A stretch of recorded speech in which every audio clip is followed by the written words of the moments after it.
Le président de la République a annoncé que la lutte contre les inégalités femmes-hommes serait une grande cause nationale durant son mandat. Et pourtant, la loi Orientation et réussite des étudiants va venir renforcer les inégalités qui existent déjà dans l'enseignement supérieur et dans la recherche et renforcer la répartition genrée des individus dans le supérieur. On constate d'ores et déjà qu'il y a une répartition genrée des individus dans l'enseignement supérieur et dans la recherche. Aujourd'hui, 70% des effectifs qui sont concentrés dans les filières de lettres, sciences humaines, sciences sociales, arts et langues sont des effectifs féminins, tandis que les femmes ne sont présentes qu'à 37,5% dans les filières scientifiques et sportives.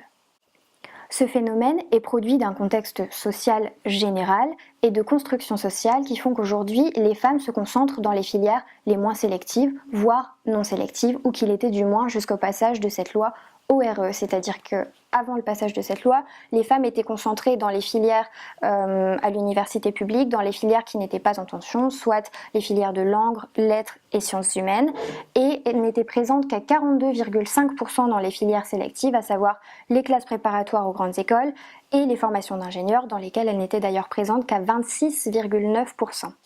On assiste donc à un phénomène d'autocensure qui fait que les femmes, de par les attendus qui concernent les licences et qui sont aujourd'hui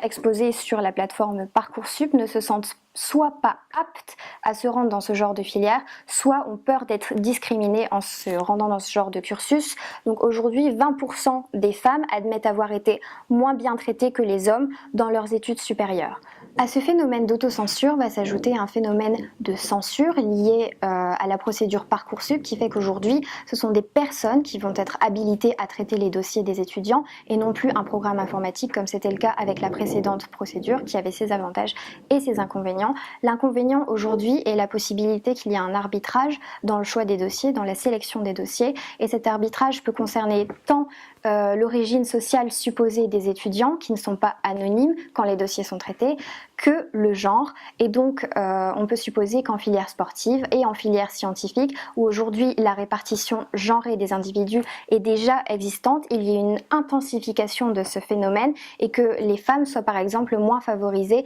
dans ce genre de filière, et ce processus peut être conscient ou inconscient de la part des professeurs qui, même avec toute la bienveillance du monde, peuvent se retrouver dans une situation où ce genre de pratique sera sollicité.